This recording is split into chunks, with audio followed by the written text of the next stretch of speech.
परमेश्वर ने अगर आपको ब्लेसिंग दी है तो उसको सेलिब्रेट करना जरूरी है। वो चाहे घर की हो, चाहे वो चंगाई की हो, अगर वो परमेश्वर की ओर से निकली है तो उसको सेलिब्रेट करना बहुत ज्यादा जरूरी है। किसी भी मिरेकल को, किसी भी चंगाई को, किसी भी बरकत को जो परमेश्वर आपकी लाइफ में दे, उसको गाली कभी नहीं देना, चाहे वो शारीरिक बरकत हो, चाहे वो आत्मिक बरकत हो। आमीन। लेकिन हमें कंप्लीट रहना है जो परमेश्वर ने हमारे लिए किया। अगर उसने अकेला पाप माफ करना होता तो आता, अपना लहू बहाता, पर बाइबल कहती वो गरीब घर में जन्मा ताकि हमारे श्राप टूटे। पर बाइबल कहती वो उसने कोड़े खाए ताकि हम अपने शारीरिक बीमारियों से और सिकनेस और डिजीज से और कमजोरियों से आजाद हों। हमारे अपराधों के कारण लिखा वो घायल किया गया, उसकी सुंदरता आदमियों के जैसी नहीं रह गई थी ताकि आप सुंदर बन सके। वो शर्मिंदगी उठाता रहा ताकि आप शर्मिंदगी से आजाद हो सके।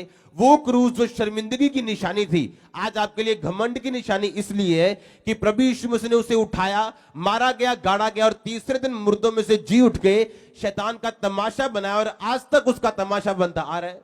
आप जानते हैं इजरायली लोग कभी विश्वास ना करते। मूसा को परमेश्वर ने भेजा, मूसा कहता मैं कैसे जानूं कि मुझे तूने भेजा है, लोग कैसे विश्वास करेंगे। परमेश्वर ने कहा ये कुछ मैं चिन्ह तुझे देता हूं, जब तू अपनी छड़ी फेंकेगा तो ये सांप बन जाएगी, जब तू अपना हाथ अपनी छाती ऊपर रखेगा तो ये कोड़ी हो जाएगा, जब दोबारा रखेगा तो फिर ठीक हो जाएगा, जब तू छड़ी फिर उठाएगा, सांप को उठाएगा तो फिर छड़ी बन जाएगी। और ऐसे ही मैं मिस्री लोगों को कुछ निशानियां दूंगा, मैं तुमको निशानियां दूंगा, तुम्हारे लोगों के बीच में चमत्कार करूंगा ताकि तुम लोग ये जान सको कि मैं जीवित हूं और तुम्हें पवित्रताई में रहना है, तुम्हें आत्मिक रहना है, तुम्हें मेरे साथ जुड़े हुए रहना है। और इसीलिए परमेश्वर ने जब समुद्र दो भाग किया, उसका आज तक परमेश्वर बाइबल में जिक्र करता है, नया नियम में भी जिक्र करता है। जब चट्टान में से पानी परमेश्वर ने बहाया और लिखा लाखों लोगों ने वो पानी पिया। वो कोई चट्टान में से जब पानी बहाया गया था मूसा के द्वारा, तो वो कोई थोड़ा सा पानी नहीं था, कोई 10, 15, 20 लोगों के लिए पानी नहीं था, या 100 लोगों के लिए नहीं था। 20 लाख लोगों ने उस चट्टान में से पानी पिया और वो पानी बहता गया। और 20 लाख लोग सुबह, 20 लाख दोपहर, 20 लाख शाम, 60 लाख लोग रोज उसमें से पानी पीते थे। इतना बड़ा परमेश्वर ने काम किया। लेकिन क्यों? परमेश्वर ने कहा कि तुम वे दौड़ जिसमें तुमको दौड़ना है, धीरज से दौड़ो। गवाहों का एक बड़ा बादल तुमको घेरे हुए। जब हम गवाहियां सुनते हैं, ये गवाहियां किस बात का सबूत है? आज चर्च में ऐसे लोग बैठे हैं जिनको आज उद्धार की जरूरत नहीं, क्योंकि वो उद्धार पा चुके हैं, वो प्रार्थना कर रहे हैं, लेकिन उनको हो सकता है फाइनेंशियल मिरेकल की जरूरत हो। लेकिन कोई बंदा ऐसा है जिसके पास पैसा भी है, सब कुछ है, उसे इस किसी गवाही से मतलब नहीं कि मुझे बरकत मिल जाए, चंगाई मिल जाए, लेकिन वो मन में शांति नहीं, उसे पता कि वो नरक जा रहा है। उसके लिए ये वचन है। परमेश्वर हर एक तरह की गवाही को चर्च में खड़ा करता है ताकि हर एक बंदा उस गवाही से सीख सके और हर एक बंदे की लाइफ में काम हो सके। और परमेश्वर ने कहा वो गवाहों का बादल तुमको इसलिए घेरे हुए है ताकि तुम अपनी दौड़ को, जो स्वर्गीय दौड़ है, उसको दौड़ सको और जीत सको और हर एक रोकने वाली वस्तु और उलझाने वाले पाप को दूर कर सको।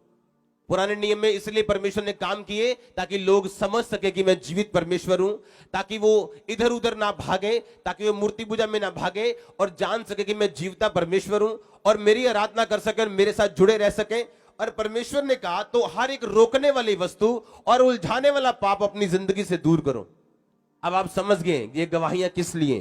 क्योंकि परमेश्वर आपको बताता है कि मैं जीवित परमेश्वर हूं, मैं सब कुछ करने की ताकत रखता हूं, सब कुछ करने की सामर्थ्य रखता हूं, तुझे मेरे पीछे दौड़ना है। अगर परमेश्वर चंगा कर सकता है तो वही परमेश्वर उद्धार दे सकता है, वही परमेश्वर मुक्ति भी दे सकता है। जो इस दुनिया में काम नहीं कर सकता, क्या गारंटी ऊपर काम करेगा वो?